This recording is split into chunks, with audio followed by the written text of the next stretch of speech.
I sent my birthday invites first. 2 weeks later, my brother announced his barbecue party.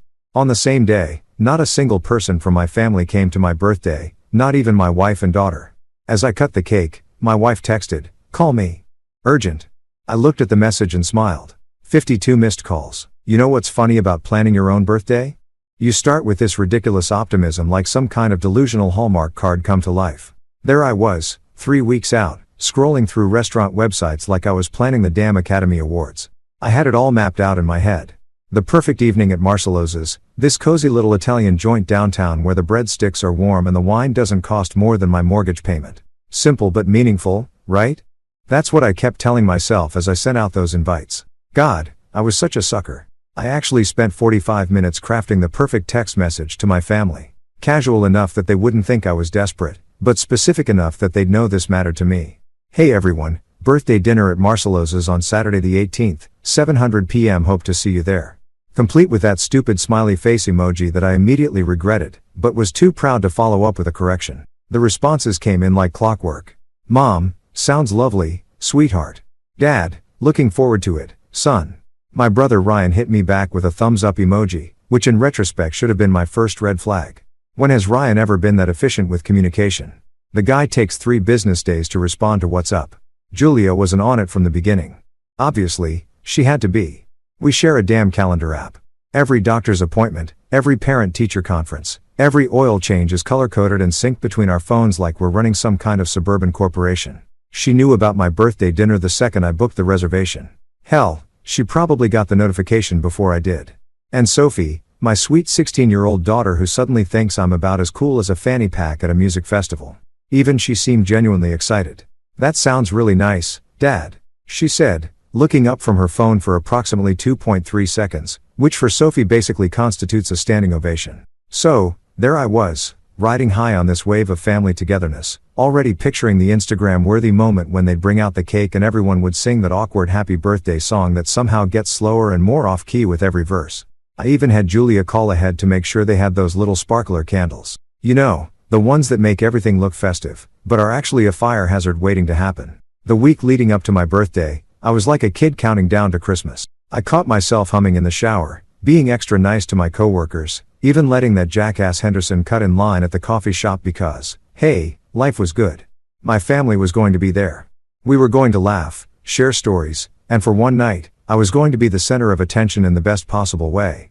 Saturday rolled around and I spent the morning cleaning the house like Martha Stewart was coming for inspection. Because after dinner, everyone was going to come back here for cake. Real cake. Not some grocery store sheet cake with flowers that looked like they were drawn by a colorblind toddler, but actual honest-to-God chocolate cake from that bakery Julia loves. The one where a single cupcake costs more than most people's lunch, but whatever. It was my birthday and I was feeling generous. By 6 o'clock, I was dressed in my best button-down, the navy one Julia bought me for Christmas that supposedly makes my eyes pop, and checking my watch every 30 seconds like I was expecting the president to show up. The reservation was at 7 o'clock. Which meant we'd all meet there at 7:15 because nobody in my family has ever been on time for anything except their own funerals. And even then, I have my doubts. 7:15 came and went. Then 7:30. By 7:45, I was sitting alone at a table for 8, watching the waiter refill my water glass with the kind of pity usually reserved for abandoned puppies. My phone sat on the table like a dead fish, stubbornly silent, except for the occasional notification from some app one downloaded and immediately forgot about. That's when my colleagues started showing up. Bless their hearts, they actually remembered. Jim from accounting appeared first, looking slightly confused about why he was the only one there, followed by Sarah from HR with a bottle of wine she probably picked up at the gas station on the way over. Then the Hendersons from next door shuffled in, looking around like they'd walked into the wrong movie theater. "Where is everyone?" Sarah asked, settling into the chair that was supposed to be Mom's. "Running late," I lied, raising my water glass in a mock toast. You know how family is, but I knew deep down in that part of your gut where bad news lives before your brain catches up. I already knew they weren't coming. The silence from my phone wasn't traffic delays or last-minute emergencies. It was abandonment with a smile and a thumbs-up emoji. We ordered appetizers. We made small talk about the weather and the latest office drama. Jim told that story about his son's little league game for the 3rd time this month. And I laughed in all the right places because that's what you do when you're desperately trying to pretend your heart isn't slowly cracking like old paint on a porch railing. By 8:30, the waiter brought out my cake. Those sparkler candles I was so excited about flickered and danced while my makeshift family of coworkers and neighbors sang happy birthday with the enthusiasm of people attending a mandatory corporate seminar. I smiled and made a wish, probably something pathetic like, "Let this night end soon," and blew out the candles to polite applause. The silence that followed was deafening. Not the comfortable silence of people enjoying each other's company, but the awkward, heavy silence of people who suddenly realize they're witnessing something deeply sad and don't know whether to acknowledge it or pretend everything's fine. That's when my phone finally bust. You want to know the exact moment I should have seen this train wreck coming? It was 2 weeks after I sent out those birthday invites. Sitting in Mom's kitchen on a Sunday afternoon, watching her fuss over a pot roast like she was performing heart surgery. The whole family was there for one of those mandatory weekly dinners that somehow became a thing after Dad's heart scare last year, because nothing says we care about your health like forcing everyone to gather around a table loaded with enough carbs to fuel a small aircraft. I was actually feeling pretty good about life. My birthday invites have been out in the universe for 14 whole days and nobody had bailed yet. Sure, nobody had RSVP'd either, but in my family, silence basically means, yeah, I'll be there. Unless someone's actively bleeding or getting divorced. I was leaning back in one of Mom's creaky kitchen chairs, the one she refuses to replace because they have character, which is Mom speak for. I'm too stubborn to admit these things are older than disco. That's when Ryan waltzed in with that eating grin he's been perfecting since middle school. You know the one. Half smugness, half I'm about to ruin your day and enjoy every second of it. He was carrying a 12-pack of Corona like he was bringing frankincense to the manger. And Mom immediately lit up like he'd just announced he was running for Pope. "Ryan, honey, you're just in time. I was telling your father about Mrs. Henderson's new fence situation." But Ryan wasn't listening to Mom's riveting saga about property lines and homeowner association drama. No, sir. Ryan had bigger fish to fry. He cracked open a beer because apparently 5 o'clock starts at noon on Sundays in Ryan's world, and cleared his throat like he was about to deliver the Gettysburg Address. "Actually, Mom, I've got some news," he announced, taking a theatrical swig of his beer. "I'm throwing a party." Now, in any normal family, this would have been met with mild interest and maybe a request for details. But this is the family where Ryan once got a standing ovation for successfully parallel parking. So naturally, Mom practically fell off her chair with excitement. "A party? How wonderful. What's the occasion?" And here it comes, folks. The moment my perfectly planned birthday dinner got nuked from orbit. "Just a grand barbecue party," Ryan said, grinning wider than the Grand Canyon. "Next Saturday, the 18th. Figured it was time to show everyone how it's really done." The 18th. The exact same day as my birthday dinner. The date that had been marked on the family calendar since the moment I sent those invites. The date that everyone, and I mean everyone, knew was my birthday. I felt my stomach drop somewhere around my ankles. "Ryan," I said, trying to keep my voice level. "That's my birthday. We're having dinner at Marcello's, remember?" Ryan looked at me with the kind of innocent confusion that Oscar winners would kill for. "Oh, that's right. Well, it's just a barbecue, man. Lighten up. Lighten up. Lighten up." Like I was some uptight corporate drone getting bent out of shape over a scheduling conflict instead of his older brother who just watched his birthday get steamrolled by a guy who once called me crying because he couldn't figure out how to work his coffee maker. But everyone's already committed to I started committed. Ryan laughed, and it wasn't his usual good-natured chuckle. This was different. Sharper. "Come on, bro. It's not like you're getting married again. It's just dinner. Just dinner, right?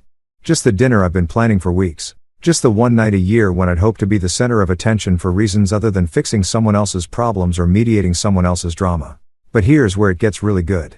Instead of backing down or maybe suggesting a different date, Ryan doubled down like he was playing poker with someone else's money. "Besides," he continued, warming up to his theme, "I've already put deposits down on everything.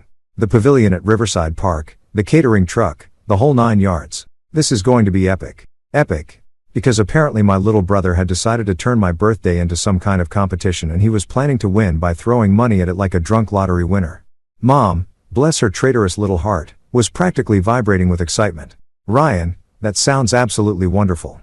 How thoughtful of you to plan something so elaborate." "Thoughtful." Let me repeat that for the people in the back. Thoughtful. Planning a massive party on your brother's birthday and calling it thoughtful is like setting someone's car on fire and calling it a surprise car wash. "I don't know, son." Dad piped up from his recliner where he'd been pretending to watch golf while obviously listening to every word. "Your brother's already got something planned." For a brief shining moment, I thought Dad was going to stick up for me.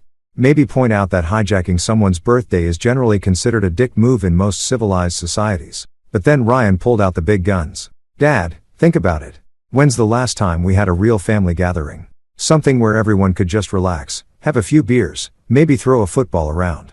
Remember how much fun we used to have at those summer cookouts when we were kids? And just like that, Dad was putty in his hands. Ryan had triggered the magical remember when response that turns grown men into nostalgic marshmallows. Dad's face went all soft and misty-eyed like he was watching a particularly touching commercial about golden retrievers. Well, Dad said slowly, it would be nice to have everyone together. Everyone together at Ryan's party on my birthday while I sat alone at Marcelo's, explaining to the waiter why I needed to cancel 6 of the 8 seats at my reservation. Great, Ryan said, clapping his hands together like he'd just solved world hunger. I'll start making calls. This is going to be the party of the year. Mom was already pulling out her phone, probably to start texting every relative within a 50-mile radius. Should I call Aunt Martha? Oh, and what about the Petersons? They love a good barbecue. And that's when it hit me. This wasn't just Ryan being thoughtless or accidentally stepping on my plans. This was strategic. He'd waited exactly 2 weeks after my invites went out. Long enough for everyone to know about my dinner, but not long enough for anyone to feel locked in. He'd positioned his party as the fun alternative to my just dinner. He'd even chosen a venue that could accommodate the entire extended family, plus half the neighborhood. I was watching a master class in birthday assassination, and my own family was cheering from the sidelines. Julia, who'd been unusually quiet during this whole exchange, finally spoke up. Well, we'll still come to your dinner, she said to me.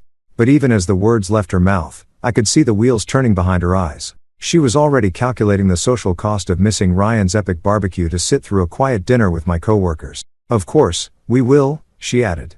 But it sounded like someone agreeing to attend a mandatory workplace sensitivity training. So, here's how it all went down on the night that was supposed to be my night. Picture this. Me sitting at Marcelo's in that navy button-down that supposedly makes my eyes pop, surrounded by the warm glow of candlelight that I'd specifically requested because I thought it would make for better photos. You know, the kind of photos that show a man celebrating with the people who matter most to him. Instead, I got the kind of lighting that makes you look like you're attending your own wake. The restaurant was perfect. I'll give it that. Marcelo had outdone himself with the ambience. Soft jazz playing just loud enough to fill the conversation gaps. The smell of garlic and basil floating through the air like some kind of aromatic hug, and our table positioned right by the window so we could watch the world go by while we celebrated another year of my existence. Too bad the only people watching the world go by were my coworkers and the Hendersons from next door, who kept glancing at their phones like they were expecting a better invitation to materialize. Jim from accounting was doing his best to keep the mood light, regaling us with stories about his weekend golf game that nobody asked for, but everyone politely endured. So there I was, standing over this impossible putt, and I'm thinking to myself, Jim, this is it. This is your moment of glory. And on he went, while I checked my phone for the 100th time, hoping against hope that maybe Julia had sent some kind of explanation for why my own family had collectively decided to ghost me on my birthday. Sarah from HR had brought that gas station wine I mentioned, and God bless her, she was trying to turn it into something celebratory. This is actually quite nice, she lied, taking another sip of what was clearly the liquid equivalent of regret. Very bold.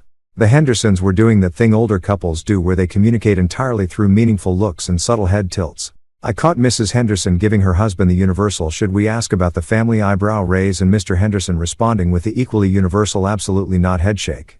They'd lived next door to us long enough to know that family drama was like quicksand. The more you struggled with it, the deeper you sank. By 8 o'clock, I'd given up pretending that anyone else was coming. The empty chairs around our table weren't fashionably late. They were just empty. Each vacant seat felt like a personal rejection, a physical manifestation of exactly how much I mattered to the people who were supposed to matter most to me. Julia's chair sat there mocking me with its perfectly arranged place setting. Sophie's spot by the window, where she always liked to sit so she could people watch and pretend she wasn't listening to adult conversation, remained untouched. Even Mom's chair, which I'd positioned at what I thought would be the head of the table, stood as a monument to my own pathetic optimism. The waiter, Giovanni, according to his name tag, had been shooting me sympathetic looks all evening. He was probably in his 20s with that earnest enthusiasm that only comes from either being new to the service industry or being professionally Italian. Every time he passed our table, I could see him doing the math, counting the empty chairs against the reservation he'd probably written down as birthday party table of 8. Perhaps the others will arrive soon, he'd suggested, hopefully around 7:30. Refilling my water glass for the 4th time. Yeah, I'd replied. Any minute now. But minutes turned into an hour, and hope turned into that familiar sting of disappointment that sits right behind your sternum like heartburn. Except antacids can't fix this particular burn. The conversation at our makeshift table had taken on that forced quality that happens when everyone's trying really hard to pretend everything is normal while the elephant in the room gets bigger and starts doing the Macarena. We'd exhausted Jim's golf stories, Sarah's latest binge-watching recommendations, and the Hendersons' detailed analysis of their neighbors' new landscaping choices. We were officially running on conversational fumes. That's when Giovanni approached with the cake. Now, let me tell you about this cake. This wasn't just any cake. This was the chocolate masterpiece from Delacroix Bakery that cost more than most people's car payment. 3 layers of dark chocolate heaven with salted caramel filling and enough ganache to make a grown man weep tears of pure joy. I'd ordered it 2 weeks ago, back when I still believed in things like family loyalty and birthday magic. The baker had even written happy birthday in elegant script across the top, probably assuming it would be surrounded by smiling faces and heartfelt wishes. Instead, it was surrounded by my accountant, my HR rep, and 2 neighbors who were clearly wondering if it would be rude to check the time on their phones. But here's the thing about hitting rock bottom. Sometimes it gives you a weird kind of clarity. As Giovanni set that beautiful cake down in front of me, complete with those sparkler candles that I'd been so excited about, something shifted inside my chest. Not the crushing weight of disappointment I'd been carrying all evening, but something lighter, something almost liberating. The sparklers caught fire with that satisfying hiss and pop that never gets old, casting dancing shadows across the faces of the people who had bothered to show up. These people, Jim with his terrible golf stories, Sarah with her gas station wine, the Hendersons with their meaningful looks, they were here not because they had to be, not because of family obligation or social expectation, but because they'd made the choice to celebrate with me. Make a wish, Sarah said, raising her glass of questionable wine. And you know what I did? I closed my eyes, took a deep breath, and made a wish that surprised even me. I didn't wish for my family to suddenly appear with sheepish apologies and elaborate explanations. I didn't wish for Ryan's barbecue to get rained out or for Julia to have a sudden attack of conscience. I wished for the strength to stop caring so goddamn much. The singing started, then that gloriously awkward rendition of Happy Birthday that somehow gets slower and more off-key every year of your life. But this time it sounded different. Maybe because the voices singing it actually wanted to be there. Maybe because there was something honest about this ragtag group of people who'd shown up just because they liked me, not because DNA or marriage certificates obligated them to. I blew out the candles to genuine applause, and for about 30 seconds, I felt something that might have been contentment. The cake was as amazing as advertised. The company was surprisingly pleasant, and for a brief moment, I thought maybe this birthday wouldn't be a complete disaster. That's when my phone started buzzing against the table like an angry hornet. The phone was doing that thing where it vibrates so aggressively against the table that it starts walking across the surface like some kind of electronic crab having a seizure. Everyone at the table was staring at it, not because they wanted to be nosy, but because it was impossible to ignore the urgent, panicked buzzing that was cutting through our little birthday bubble like a chainsaw through tissue paper. I picked it up and nearly choked on my bite of $70 chocolate cake. 52 missed calls. 52. All from Julia. Now, let me put this in perspective for you. In the 15 years I've been married to this woman, the most missed calls I've ever had from her was maybe 8. And that was when Sophie broke her arm falling off her bike and needed emergency surgery. 52 missed calls is apocalypse-level communication. This is the kind of phone activity that suggests either the house is on fire, someone's in the hospital, or the zombie apocalypse has finally kicked off and she needs to coordinate our survival strategy. The voicemail notifications were stacked up like pancakes at a Sunday brunch. Each little red number taunting me with the urgent desperation of whatever crisis was unfolding in real time while I'd been sitting here eating cake and pretending everything was fine. Everything okay? Sarah asked, because apparently my face had gone through enough color changes to qualify as a mood ring. Yeah, I lied, looking at that glowing screen full of digital panic. Just Julia. Just Julia. As if those 2 words could possibly explain the magnitude of whatever storm was brewing on the other end of those 52 unanswered calls. As if I could casually dismiss the fact that my wife, who was supposed to be at my birthday dinner right now, was apparently having some kind of communication meltdown while attending my brother's rival party. The phone buzzed again. Call 53. I stared at that incoming call. Julia's smiling face filling the screen with a photo from our anniversary dinner last year. Back when she still looked at me like I was someone worth celebrating instead of someone whose birthday you could blow off for better barbecue. Her contact name glowed at the top. Julia Redart, with that little heart emoji I'd added back when we were still in the phase of our marriage where we put hearts after each other's names instead of just grimly accepting each other's existence. Everyone was watching me now. Not obviously. They were all pretending to be fascinated by their cake or the flickering candle wax.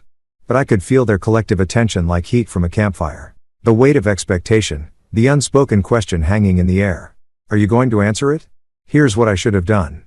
Any reasonable person would have answered that phone, Probably stepped outside to take the call and found out what earth-shattering emergency required 53 attempts at contact. Any decent husband would have been concerned, maybe even frightened about what could possibly be so urgent that it required this level of communication assault. But you know what?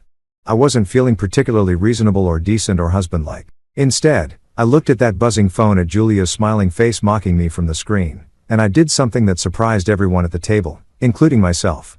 I smiled. Not a fake smile, not one of those tight-lipped, socially acceptable expressions you paste on when you're pretending everything's fine.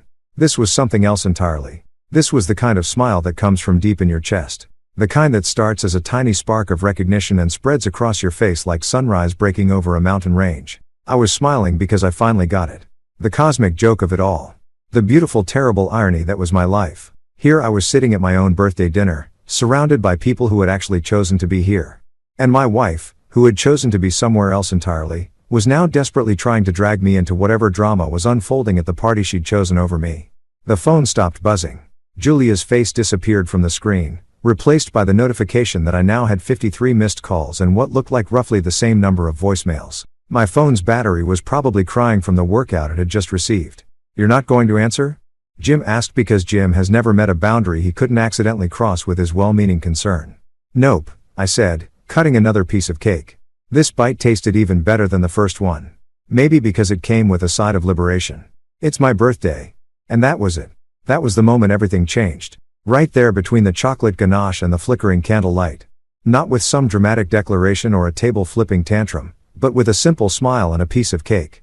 The Hendersons exchanged one of their meaningful looks. This one clearly falling into the "well, that's interesting" category. Sarah raised her glass of questionable wine in what might have been approval or confusion. It was hard to tell. Giovanni appeared at my elbow with a fresh napkin, probably thinking I'd lost my mind entirely, but I hadn't lost my mind. For the first time in months, maybe years, I felt like I'd found it. The phone stayed silent for exactly 4 minutes and 37 seconds, long enough for me to finish my cake and start on a second piece, because why the hell not? Then it started buzzing again. Call 54. This time, I didn't even look at the screen. I just smiled wider and took another bite of cake, savoring the salted caramel filling while my phone vibrated itself into electronic exhaustion on the table. Around me, the conversation gradually resumed. My dinner companions apparently deciding that ignoring ringing phones was a perfectly normal birthday tradition. Call 55. Call 56. Each buzz felt like a tiny victory. Proof that whatever chaos was unfolding at Ryan's grand barbecue spectacular, it wasn't my problem. Not tonight. Tonight, I was exactly where I was supposed to be, eating overpriced cake with people who had shown up because they wanted to, not because they had to. By the time we reached call 60, even Jim had stopped glancing nervously at my phone. Sarah was telling a surprisingly funny story about her cat's ongoing war with the mailman, and the Hendersons were debating whether to order dessert. Apparently, my chocolate cake had inspired them to embrace the sweet life. I was laughing, actually laughing at Sarah's cat story. When the buzzing finally stopped, my phone screen went dark, and the silence that followed felt rich and full instead of empty and abandoned. This was what peace sounded like. Not the absence of noise, but the absence of obligation to answer every demand for my attention. That's when I realized something that should have been obvious from the beginning. I wasn't the forgotten one tonight. I wasn't the one sitting alone, desperate and abandoned. I was the one who had walked away. And for the first time in longer than I could remember, I was smiling because I wanted to. You know what's beautiful about modern technology? It lets you experience betrayal in high definition with crystal clear audio and timestamps that tell you exactly when your life went to hell. I discovered this particular joy the next morning, sitting in my kitchen with a cup of coffee that tasted like bitter truth, scrolling through Julia's voicemails like some kind of masochistic archaeologist digging through the ruins of my marriage. The first few messages were what you'd expect from a wife who'd abandoned her husband's birthday dinner. Standard damage control stuff delivered with that fake cheerful tone that women perfect around the same time they learn to walk in heels without falling on their faces. "Hey honey, sorry I missed your call earlier. Ryan's party is going great. Everyone's asking about you. Call me back when you get this. Okay. Love you. Love you. Sure, Julia." Nothing says I love you like ditching your spouse's birthday for better brisket and potato salad. But that was just the appetizer. The real feast of dysfunction was still coming. Message number 4 was where things started getting interesting. The fake cheer was beginning to crack around the edges like cheap paint in a Florida summer. "Okay, so listen. We have a tiny situation here. The catering truck broke down about an hour ago and apparently they can't get another one until tomorrow. People are starting to get hungry and Ryan's kind of freaking out. Can you maybe call that guy you know who runs the food truck downtown? The one with the tacos? Just call me back. Okay. The one with the tacos. She met Miguel, who runs Wheels of Steel Taco Company and happens to be one of my clients. A guy I'd helped secure a small business administration loan last year when his original truck got totaled by a drunk driver. A guy who trusted me, who counted on me, who probably would have moved heaven and earth to help me out if I'd asked. But I wasn't the one asking, was I? Message 7 was where Julia's desperation really started to shine through.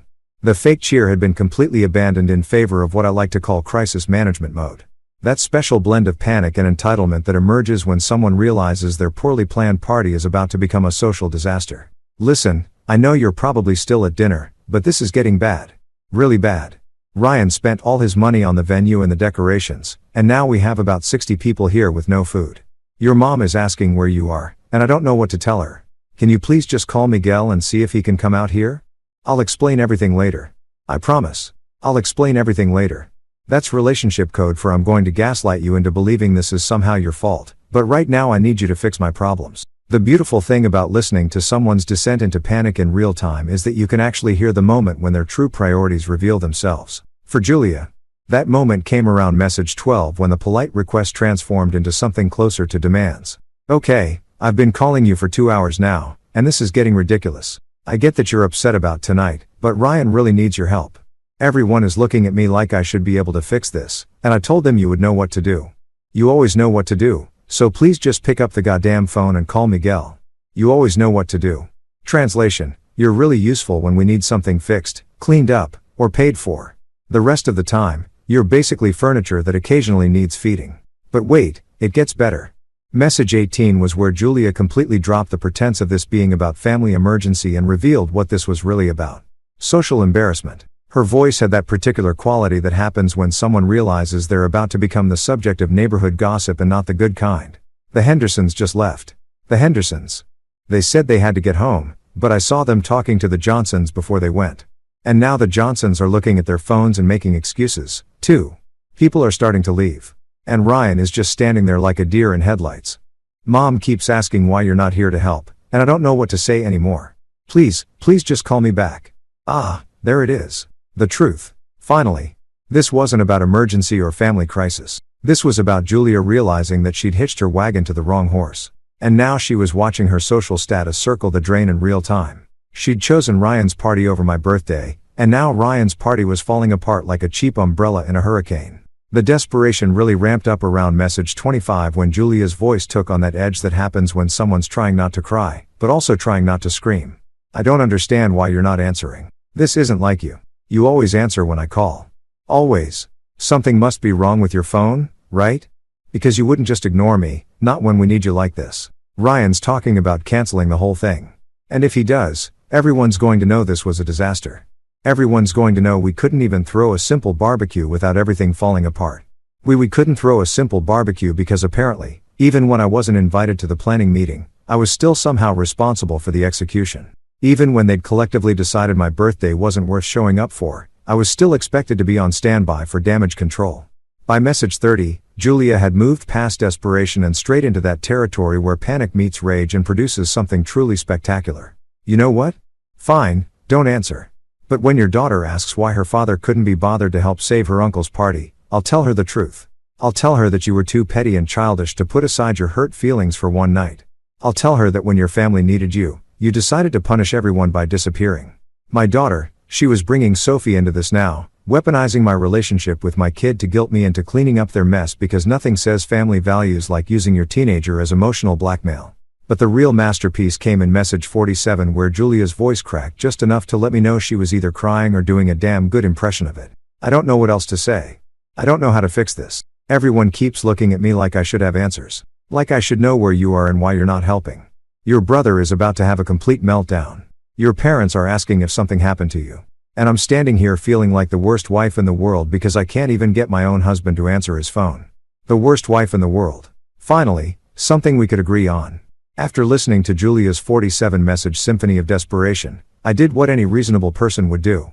I poured myself 3 fingers of bourbon, sat my ass down in my favorite chair, the one Julia always complains makes the living room look uncoordinated, but is comfortable enough to die in, and took a long, hard look at the pattern that had been playing out right under my nose for years. See, here's the thing about being the reliable one in the family. You become invisible in the most spectacular way possible. You're simultaneously the most important person in the room and the least interesting. You're the guy everyone calls when the hits the fan, but nobody thinks to invite when they're planning something fun. You're basically a human Swiss Army knife. Incredibly useful, completely taken for granted and stored in a junk drawer until needed. Ryan, on the other hand, has been the golden boy since he learned to walk. And I mean literally since he learned to walk. The kid took his first steps at 9 months old. And you would have thought he just cured cancer based on the way mom and dad carried on. Me. I've been walking for 2 years at that point. But apparently that wasn't newsworthy anymore. First kids break ground. Second kids just follow the path that's already been paved. That pattern has been playing out ever since. When Ryan graduated high school by the skin of his teeth, and I mean barely. The kid had to take summer school just to get his diploma. Mom threw him a party that would have made a lottery winner jealous. When I graduated valedictorian 3 years earlier, we went to Applebee's. Applebee's because apparently academic excellence deserves the same celebration as a Tuesday night dinner special. College was more of the same. Ryan dropped out after 2 semesters, claiming he needed to find himself, which apparently required a 6-month backpacking trip through Europe that Dad happily funded. When he came back with nothing but a questionable tattoo and an even more questionable accent, everyone acted like he'd returned from some noble vision quest instead of what it actually was, an expensive quarter-life crisis funded by parental enablement. Meanwhile, I was grinding through 4 years of business school, working 2 part-time jobs to pay for textbooks and ramen noodles, making Dean's List every semester while Ryan was finding himself in Amsterdam coffee shops. Did anyone throw me a party when I graduated? Magna cum laude? Take a wild guess. Mom made a nice dinner. Dad gave me a firm handshake. And Ryan was too hungover from his welcome home celebration to even show up. The business failures were the real kicker, though. Ryan has started exactly 3 businesses in his adult life, and all 3 have crashed and burned like the Hindenburg having a bad day. First was the food truck venture. Yeah, the irony of Julia wanting me to call Miguel wasn't lost on me, which lasted exactly 6 months before Ryan discovered that running a business requires things like getting up early and keeping track of money and actually showing up consistently. When that folded, who do you think Dad called to help clean up the financial mess? If you guessed the son who actually knows how to balance a checkbook, you'd be right. I spent 3 weekends going through Ryan's disaster of a filing system, trying to sort out vendor payments and tax obligations while Ryan nursed his wounded ego at various happy hours around town. Business number 2 was even better. A landscaping company that Ryan started with his buddy Jake from high school. These 2 geniuses managed to kill more grass than they planted, showed up to jobs with equipment that barely functioned, and somehow convinced themselves they could run a business based entirely on good vibes and working when we feel like it. Spoiler alert, the market wasn't particularly interested in their feelings. When that venture inevitably imploded, guess who got the panicked phone call about small claims court and angry customer? Guess who spent his own money on a lawyer to keep Ryan from getting sued into oblivion? Guess who never got paid back for that lawyer despite repeated promises that the money was definitely coming next month? And the third business, Jesus Christ, the third business was a masterpiece of delusion. Ryan decided he was going to be a social media influencer. Not for any particular skill or talent, mind you, but because he'd seen some 22-year-old making bank by posting videos of himself eating cereal. Ryan spent $2,000 of mom and dad's money on camera equipment and ring lights, set up what he called his content studio in their basement, and proceeded to create exactly 17 videos that collectively garnered about as much attention as a mime at a death metal concert. But here's what really gets me. Through all of this, through every failed venture and harebrained scheme, mom and dad never stopped believing in Ryan's potential. Every failure was just a learning experience. Every disaster was proof that he was gaining valuable life skills. Meanwhile, I was building a successful financial planning practice, buying my first house, getting married, having a kid, boring adult stuff that doesn't come with participation trophies. And Julia, don't even get me started on Julia. When we first started dating, she seemed impressed by my stability, my ambition, my ability to plan more than 5 minutes into the future. She used to joke that I was the adult in her life, the guy who could handle the boring but important stuff while she figured out what she wanted to do with her career. But somewhere along the way, stable became boring and responsible became predictable. Ryan's chaos started looking like adventure. His spontaneity became charming instead of irresponsible. His complete inability to plan ahead transformed from a character flaw into a refreshing approach to life. I watched it happen in real time over the years. Family gatherings where Julio would light up when Ryan walked in, laughing at his stories about whatever ridiculous situation he'd gotten himself into lately. She'd hang on every word of his latest get-rich scheme while I sat there like a piece of furniture. occasionally offering practical advice that nobody wanted to hear. Sophie fell under his spell, too, because of course she did. Uncle Ryan was the fun one, the one who showed up with inappropriate gifts and taught her things I'd specifically asked him not to teach her. Uncle Ryan didn't lecture her about homework or responsibility or thinking about her future. Uncle Ryan just wanted to have a good time. And what 16-year-old doesn't want to be around that energy? So, here I was, sitting in my uncoordinated chair, sipping bourbon that cost more than Ryan's last business plan was worth. Finally seeing the whole picture with painful clarity.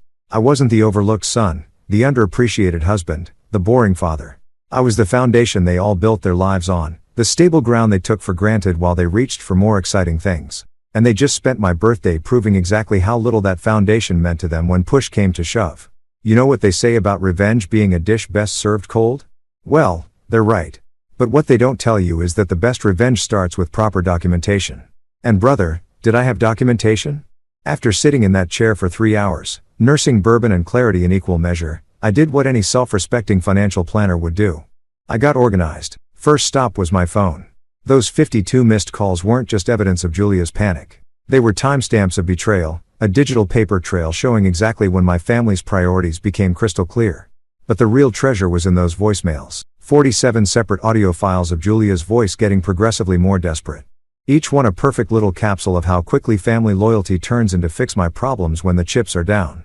I sat at my kitchen table with my laptop open, playing each message back and taking notes like I was preparing for the world's most depressing deposition. Message 12. Julia admits she told everyone I would know what to do about their catering disaster. Message 18. She reveals that people are leaving Ryan's party and it's becoming a social embarrassment. Message 25. The first time she tries to guilt me using Sophie. But here's the beautiful thing about people in crisis. They tell the truth. When Julia was panicking about their failed party, she wasn't thinking about how her words might sound later. She was just being honest about what she really thought of me. The reliable fix-it guy who should drop everything to save their asses. Even after they collectively decided my birthday wasn't worth showing up for, I saved every single voicemail to my computer, backed them up to the cloud, and created a folder on my desktop labeled for later. Because if there's one thing 20 years in financial planning has taught me, it's that documentation is everything. People can lie about what they said, what they meant, what they intended. But digital files don't have selective memory. Next, I dove into the social media rabbit hole because if you really want to understand how people feel about you, watch what they post when they think you're not paying attention. Facebook was a gold mine of hypocrisy. Julia's page was littered with photos from Ryan's epic barbecue, all posted in real time while I was sitting alone at Marcelosa's. The timestamps were perfect. 7:23 p.m. Julia posting a selfie with Ryan. Both of them grinning like idiots with the caption, "Family fun time." Right around the time she should have been sitting across from me at dinner. 7:45 p.m. a group shot of everyone at the party, including Mom, Dad, and Sophie, all looking like they were having the time of their lives, posted exactly when she would have been listening to Giovanni sing happy birthday to me and my makeshift family of coworkers. But the real kicker was the 8:30 p.m. post, a picture of the empty catering tables with the caption, "When your food truck breaks down, but family comes first." Redart hashtag BBQBQBQ fail hash family time posted literally minutes before she started that panicked calling spree trying to drag me into their mess. Family comes first. I screenshot that one about 6 times because the irony was so thick you could cut it with a knife. Sophie's Instagram was even better because teenagers have zero filter and even less awareness of consequences. Her story from that night was a chronological breakdown of my family's betrayal. Told in the casual, thoughtless way that only a 16-year-old can manage. First post, Uncle Ryan's party is going to be lit. Fire, fire, fire with a picture of the party setup. Posted at 6:15 p.m., 45 minutes before my birthday dinner was supposed to start. Second post, why is the food truck broken, though? Loudly crying face at 7:52 p.m. with a picture of the sad empty serving tables. Third post, Mom's freaking out about Dad, lol. At 8:35 p.m. no picture, just text. But the timing lined up perfectly with Julia's voicemail meltdown. The beauty of Instagram stories is that they disappear after 24 hours unless you save them. So, I saved them. Every single one screenshot and filed away in my growing collection of digital evidence. But the crown jewel of my documentation came from an unexpected source. Mom's Facebook page. See, Mom might be technologically challenged enough to accidentally post photos of her thumb on a regular basis, but she's also the family historian. Every gathering, every celebration, every moment she thinks deserves preserving gets posted with the kind of detailed captions that would make a museum curator proud. And there it was, posted at 9:15 p.m. on the night of my birthday. A long rambling post about Ryan's wonderful barbecue party that included this particularly damning paragraph. So proud of my Ryan for organizing such a lovely gathering. Even though we had some food troubles, truck broke down, everyone pulled together to make it special. Sometimes the best memories come from the unexpected moments. Wish our other son could have been here to help out, but I'm sure he had his reasons. Family is everything, red heart. Wish our other son could have been here to help out. Not wish he could have been here to celebrate with us or hope he's having a nice birthday. No, she wished I could have been there to help out to fix their problems to be useful. And the kicker, I'm sure he had his reasons. Like choosing to attend my own birthday dinner was some kind of petty rebellion instead of, the normal thing a person does on their birthday. I screenshot that post, too, along with all 37 comments from relatives and family friends expressing sympathy for Ryan's tough night and praising his positive attitude in the face of adversity. Not one single comment asking where I was or wishing me happy birthday. Not one person in my extended family even mentioning that it was my birthday. But wait, it gets better. Because Dad, bless his oblivious heart, had left his own comment on Mom's post. Ryan handled it like a champ. Proud of both my boys, even if one couldn't make it tonight. Maybe next time he'll prioritize family over whatever else he had going on. Maybe next time he'll prioritize family. I was prioritizing family. My actual birthday, the one they'd all known about for months. But apparently my birthday wasn't family enough compared to Ryan's impromptu barbecue disaster. I saved that one, too. Right next to the voicemails and Instagram stories and Facebook photos. Every piece of evidence carefully filed away, time-stamped, and cross-referenced like I was building a legal case. Because maybe I was. The final piece of my documentation came from an unexpected source. My credit card statements. See, I'd paid for that birthday dinner at Marcello's, obviously, but I'd also picked up the tab for my colleagues and the Hendersons. 47 people had been invited to celebrate with me that night, but only 5 had shown up. And I'd ended up buying dinner for everyone because that's what you do when you're the responsible one. $347 for a birthday dinner that my own family couldn't be bothered to attend. I printed out that receipt and added it to my folder. Not because I expected anyone to reimburse me, but because it was tangible proof of exactly how much my birthday had been worth to them. I sat back and looked at my laptop screen at the folder labeled for later that now contained months of screenshots, hours of audio recordings, printed receipts, and social media posts that painted a crystal clear picture of exactly how my family really felt about me. I didn't know exactly how I was going to use this evidence yet, but I knew one thing for certain. When the time came, I'd be ready. Here's the thing about living with people who've fundamentally written you off. They get really comfortable with their disrespect. It's like they've collectively decided that you're too nice, too stable, too goddamn reliable to ever call them on their so, they just keep piling it on until you're basically a human doormat with a mortgage and a 401k. The weeks after my birthday were a masterclass in gaslighting, disguised as normal family life. Julia slipped back into our routine like nothing had happened. Making coffee in the mornings and asking about my day like she hadn't spent my birthday frantically trying to drag me into cleaning up someone else's mess. She'd kiss my cheek when she left for work, text me about picking up groceries on the way home, and curl up next to me in bed at night like we were still the same couple we'd been before she'd chosen barbecue over birthday cake. The really impressive part was how she managed to never actually acknowledge what had happened. Not once did she apologize for missing my dinner. Not once did she explain why Ryan's last-minute party had suddenly become more important than the celebration we'd been planning for weeks. She just acted like it hadn't happened.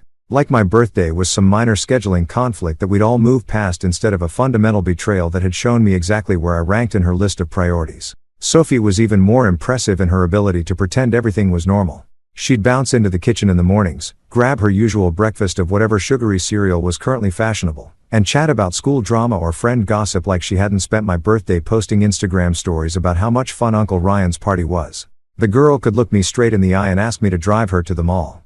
Apparently, seeing no irony in asking favors from the father, she ditched for better entertainment. But the Royale artists were my parents. Mom called me 3 days after my birthday. Not to apologize, mind you, but to tell me all about Ryan's wonderful party and how sorry she was that the food situation had been such a disaster. She spent 20 minutes detailing every moment of Ryan's barbecue catastrophe, like she was giving me a play-by-play of the Super Bowl, apparently oblivious to the fact that she was describing the event she'd chosen over her own son's birthday celebration. "Your brother handled it so well," she gushed, her voice full of that maternal pride that I hadn't heard directed at me since. Well, I couldn't remember when. Even when everything went wrong, he kept everyone's spirits up. You would have been proud of him. You would have been proud of him, not "we missed you." Or, "we're sorry we couldn't make your dinner." No, she wanted me to be proud of Ryan for gracefully handling the disaster that had ruined the party they'd all chosen over me.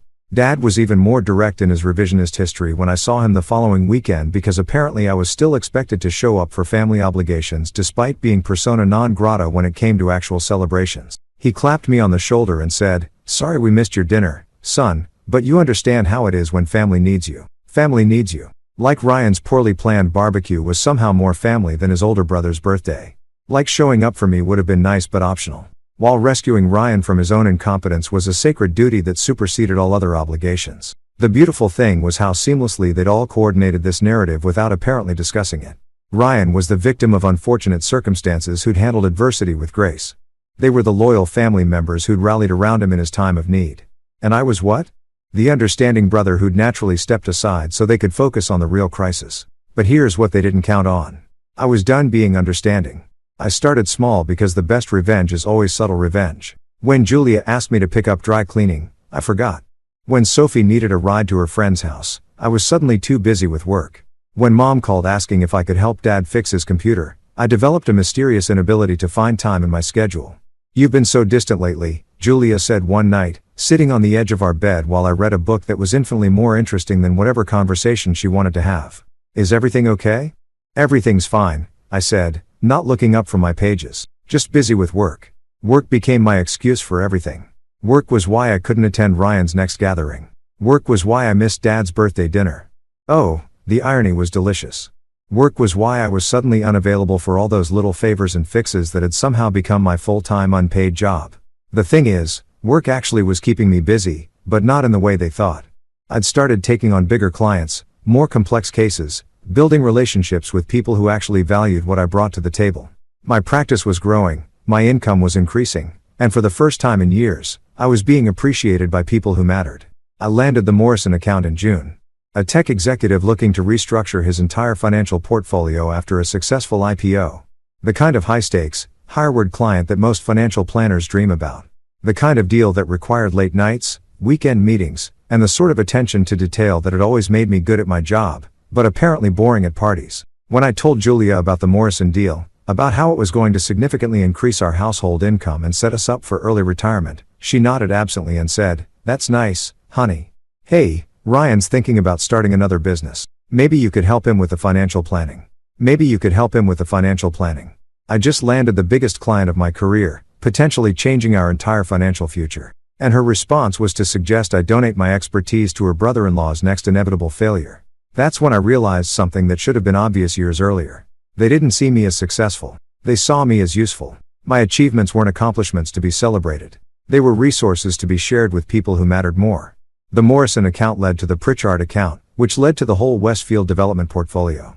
By August, I was handling more money than I'd ever imagined. Working with people who treated me like the expert I'd always been, but had never been acknowledged as. My calendar was packed with meetings, consultations, and strategy sessions with clients who hung on my every word because they understood that my advice could make or break their financial futures. And my family, they barely noticed. Julia complained that I was working too much. Sophie rolled her eyes when I couldn't drive her somewhere because I had a client call. Mom asked when I was going to take a break from all that business stuff and spend some quality time with the family. Quality time with the family. The same family that had collectively decided my birthday wasn't worth attending. The same people who saw my success as an inconvenience that kept me from being available for their convenience. That's when I started planning Ryan's next lesson in consequences. There's something absolutely poetic about watching someone dig their own grave with a party planning shovel. Ryan's family barbecue 2 inches announcement came in early July, delivered with all the fanfare of someone who'd learned absolutely nothing from his previous disaster. This time he was going big, and I mean Vegas wedding chapel Elvis impersonator big. The family group text lit up like Times Square on New Year's Eve when Ryan shared his grand vision. Lake Harmony Lodge, one of those rustic, chic venues that cost more per day than most people's monthly mortgage payments. Professional catering, a live band, activities for the kids, and enough alcohol to float a small yacht. The biggest family party of the year, he proclaimed, complete with enough exclamation points to power a small city. "This is going to be amazing," Julia texted back, because apparently caps lock is the appropriate response to financial irresponsibility disguised as family bonding. "Can't wait," Sophie chimed in, probably already planning her Instagram story strategy. "So proud of my boy for bringing the family together," Mom added. Because watching your adult son throw money he doesn't have at a party he can't afford is apparently grounds for maternal pride in the Johnson family handbook. I sat in my office looking at this digital circle jerk of enthusiasm on my phone screen and felt something that was part amusement, part anticipation, and part the cold satisfaction that comes from watching your enemies line up their own dominoes for you to knock down. Because here's what they didn't know. I'd been busy. Really busy. While they were all pretending my birthday betrayal had never happened, I'd been building something beautiful. A network of contacts, clients, and professional relationships that extended far beyond my little corner of the financial planning world. Miguel from Wheels of Steel Taco Company. Yeah, we'd stayed in touch. Turns out helping a guy save his business creates the kind of loyalty that money can't buy. And Miguel had friends, other food truck operators, catering companies, event planners, people who talk to each other, who share information, who remember favors. The Morrison account had connected me with tech executives who knew marketing directors who worked with social media managers who understood exactly how information flows in the digital age. The Pritchard deal had introduced me to lawyers who knew journalists who understood the art of strategic communication, and the Westfield development portfolio well that had given me access to the kind of people who could make or break someone's reputation with a few well-placed phone calls. Ryan had scheduled his epic family gathering for Saturday, August 15th, a full year and 3 weeks after he'd hijacked my birthday. The irony wasn't lost on me. He'd spent an entire year basking in the glory of his first party disaster, retelling the story of how he'd pulled everyone together and made the best of a bad situation, turning his colossal failure into some kind of heroic family legend. But this time was going to be different. This time, I was ready. I started my campaign on Monday morning, exactly 5 days before Ryan's big event. Not with some dramatic confrontation or angry outburst. That's amateur hour stuff. No, I started with a simple email to my network. Professional, calm, matter of fact. The subject line read, sharing some context on family dynamics. The body was a masterpiece of understated devastation. I didn't rant or rave or sound bitter. I simply shared the facts supported by all that beautiful documentation I'd been collecting. Screenshots of Julia's social media posts from my birthday. Timestamped to show exactly when she'd been having fun at Ryan's party instead of attending my dinner. Audio files of her voicemails demonstrating the panic and desperation when Ryan's first party fell apart and they needed me to fix it. But the real kicker was Mom's Facebook post, the one where she'd wished I could have been there to help out. Instead of celebrating my own birthday, I'd annotated it like a legal document, highlighting the key phrases that revealed exactly how my family saw me. Not as someone to celebrate, but as someone to use. I sent this package to select people in my professional and personal network. Not everyone. That would have been overkill. Just the right people, clients who'd become friends, colleagues who knew me well enough to understand the context, neighbors who'd been at my birthday dinner and had seen the empty chairs with their own eyes. The beautiful thing about truth is that it spreads itself. You don't need to push it or promote it or convince people to believe it. You just need to present it clearly and people draw their own conclusions. By Wednesday, the ripple effects were starting. The Hendersons mentioned to the Petersons how they'd witnessed my family's no-show at my birthday. The Petersons told the Johnsons, who told the Millers, who happened to know several people who'd been invited to Ryan's big lakeside extravaganza. Miguel, bless his entrepreneurial heart, shared the story with his network of food service providers, not out of malice, but out of genuine disbelief that anyone would treat family that way. Word spread through the catering community like wildfire. The Johnson family were the kind of people who'd abandon their own son's birthday celebration, then panic call him to fix their problems when their own event fell apart. By Thursday, my story had reached the social media managers and marketing directors in my professional network. These people understood narrative, understood how perception shapes reality in the digital age. They didn't do anything dramatic. They just shared the story with their own networks, framing it as an example of how some families prioritize image over substance. But the master stroke came Friday morning, 18 hours before Ryan's party was scheduled to begin. I'd saved the best for last. A carefully curated package of evidence sent to every single person who'd been invited to Ryan's lakeside celebration. Not just my family's evidence, but context. Screenshots showing the timeline of events from my birthday. Audio clips of Julia's increasingly desperate voicemails. Social media posts proving that they'd all chosen Ryan's first party over my birthday, then expected me to bail them out when it failed. The message was simple. Thought you should know what kind of people you're celebrating with this weekend. I sent it at 8:47 a.m. on Friday, just as people were checking their phones with their morning coffee, planning their weekend, getting excited about Ryan's big party. Then I sat back and waited for the consequences to unfold. You know what they say about history repeating itself. Sometimes it doesn't just repeat. Sometimes it comes back with interest compound annually and delivers a return on investment that would make Warren Buffett weep with joy. By 3:00 p.m. on Saturday afternoon, exactly 24 hours after I'd sent my truth bombs into the digital stratosphere, my phone started buzzing with the familiar rhythm of panic that I'd heard once before. Almost exactly 1 year ago. Except this time, I was ready for it. This time, I was sitting in my backyard with a cold beer, my laptop open to the folder labeled Mission Accomplished, watching the beautiful chaos unfold in real time through social media notifications and increasingly frantic family communications. The first sign that my plan was working came from an unexpected source, the Lake Harmony Lodge's Instagram account. They posted a cheerful welcome to the Johnson family celebration message at noon, complete with photos of their beautifully decorated pavilion and professionally arranged buffet tables. By 2:30 p.m., they'd quietly deleted the post. By 3:15 p.m., they'd posted a generic beautiful Saturday at the lodge message with no mention of any specific event. That's when my phone started its familiar dance of desperation. Julia, call number 1. I watched her name light up the screen, that same smiling photo from our anniversary dinner, and took a long, satisfying sip of my beer. Ryan, call number 2, then 3, then 4. Mom calls 5 through 8 because apparently panic makes her forget that leaving 4 voicemails in a row isn't actually more effective than leaving 1. The beautiful thing about being prepared for chaos is that you can actually enjoy it.